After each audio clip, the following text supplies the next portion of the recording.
আচ্ছা, আমরা নিজেদেরকে ঠিক কতটা জানি?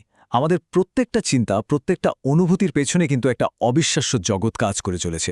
চলুন আজ কিছু অবাক করা গবেষণার মধ্যে দিয়ে সে জগতের রহস্যটা একটু জানার চেষ্টা করি, যা হয়তো আমাদের নিজেদেরকে দেখার দৃষ্টিভঙ্গিটাই পুরোপুরি বদলে দেবে। প্রশ্নটা শুনতে খুবই সহজ, তাই না? কিন্তু এর উত্তরটা মোটেও সহজ নয়। কারণ বাইরে থেকে আমরা একজন মানুষ হলেও আমাদের প্রত্যেকের ভেতরে যেন আস্ত একটা মহাবিশ্ব বাস করে।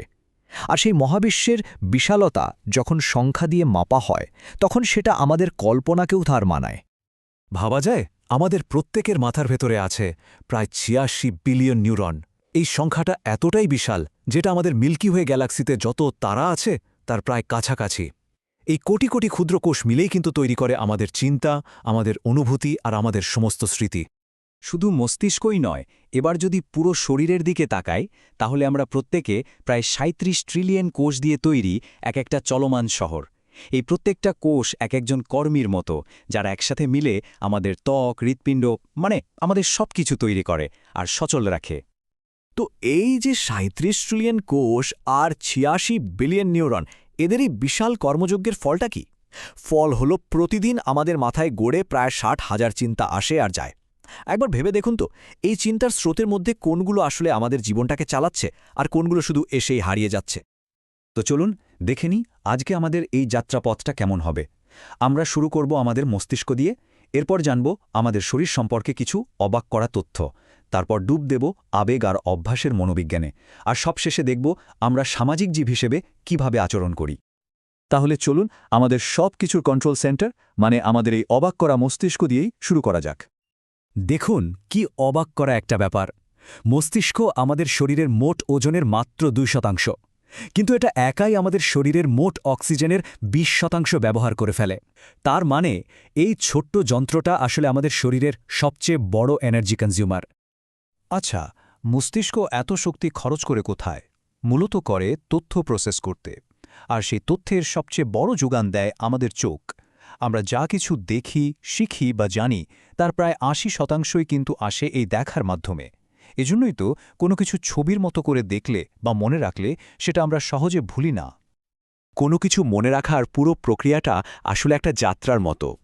যে কোনো তথ্য প্রথমে আমাদের ইন্দ্রিয়ে ধরা দেয়, যেটাকে বলে সেন্সরি মেমোরি। তারপর সেটা কিছুক্ষণের জন্য শর্ট টার্ম মেমোরিতে থাকে। কিন্তু কোনো তথ্যকে যদি পাকাপাকিভাবে মনে রাখতে হয়, তাহলে সেটাকে বারবার চর্চা করে লং টার্ম মেমোরিতে পাঠাতে হয়। নতুন কিছু শেখার এটাই কিন্তু মূল সূত্র।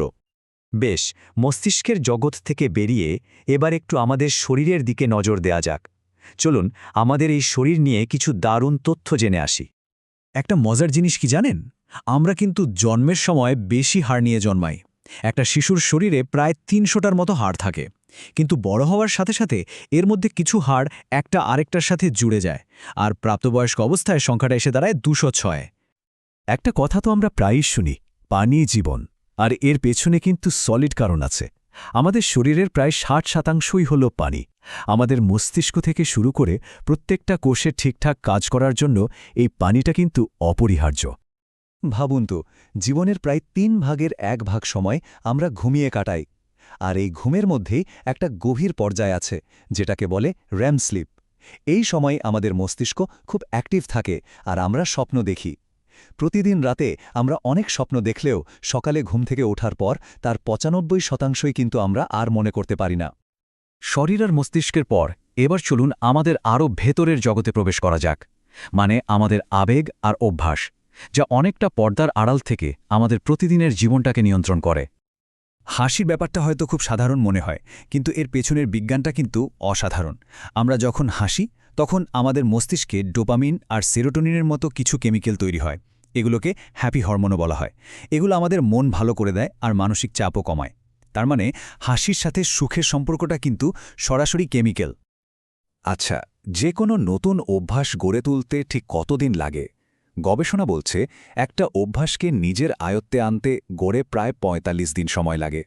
তবে কারো কারো ক্ষেত্রে এটা ২১ দিন থেকে শুরু করে ৬৬ দিন পর্যন্ত ওর লাগতে পারে। তাই আসল কথা হলো ধৈর্য ধরে কাজটা করে যাওয়া। আমাদের আবেগ কিন্তু এক অদৃশ্য চালিকা শক্তি। আমরা অনেকেই হয়তো ভাবি যে আমরা খুব যুক্তিবাদী, সব সিদ্ধান্ত ভেবেচিন্তে নেই। কিন্তু গবেষণা বলছে আমাদের প্রায় প্রত্যেকটা সিদ্ধান্তের পেছনেই আবেগের একটা শক্তিশালী ভূমিকা থাকে আর যারা নিজেদের এই আবেগগুলোকে চিনতে পারে আর নিয়ন্ত্রণ করতে পারে তারাই কিন্তু ব্যক্তিগত জীবনে আর কাজের জায়গায় বেশি সফল হয়। তো আমাদের ভেতরের জগৎ থেকে বেরিয়ে এবার চলুন শেষ পর্যায়ে যাই। এবার দেখব আমরা সামাজিক জীব হিসেবে একে অপরের সাথে কিভাবে যোগাযোগ করি আর সম্পর্ক তৈরি করি। মাত্র 7 সেকেন্ড। হ্যাঁ, ঠিকই শুনছেন। গবেষণা অনুযায়ী কারো সাথে দেখা হওয়ার প্রথম 7 সেকেন্ডের মধ্যেই আমাদের মস্তিষ্ক তার সম্পর্কে একটা ধারণা বা ফার্স্ট ইমপ্রেশন তৈরি করে ফেলে। এই দ্রুত বিচার করার ক্ষমতাটা আমাদের সামাজিক আচরণেরই একটা অংশ। আমরা যখন কথা বলি তখন সবচেয়ে বেশি জোর দিই শব্দের ওপর, তাই না? কিন্তু মজার ব্যাপার হলো আমরা কি বলছি তার চেয়েও অনেক বেশি জরুরি হলো আমরা কিভাবে বলছি। যোগাযোগের ক্ষেত্রে আমাদের শারীরিক ভাষা আর কণ্ঠস্বরের প্রভাব হল ৫৫%, আর সেখানে শব্দের ভূমিকা তুলনামূলকভাবে অনেকটাই কম। দেখুন, মানুষ হিসাবে ভালোভাবে বেঁচে থাকার জন্য সামাজিক সম্পর্কটা কিন্তু অপরিহার্য। মজবুত বন্ধুত্ব বা ভালো পারিবারিক সম্পর্ক শুধু যে আমাদের মানসিক স্বাস্থ্য ভালো রাখে তাই নয়, এটা আমাদের সুখের অন্যতম প্রধান একটা উৎস। আর এর উল্টোটাও কিন্তু সত্যি। একাকিত্ব আমাদের স্বাস্থ্যের উপর এতটাই খারাপ প্রভাব ফেলে যেটা মানুষের আয়ু পর্যন্ত কমিয়ে দিতে পারে। তাহলে দেখুন, আমাদের শরীরের ওই বিলিয়ন বিলিয়ন কোষ থেকে শুরু করে আমাদের বন্ধুত্ব, আমাদের পরিবার সবকিছুই কিন্তু একটা সুতোয় বাঁধা। তাই শেষ প্রশ্নটা হলো, আমাদের এই সংযোগ আর সম্পর্কের শক্তিকে আমরা আসলে কতটা কাজে লাগাতে পারছি? এর উত্তরটা হয়তো আমাদের প্রত্যেকের নিজের ভেতরে খুঁজে দেখতে হবে।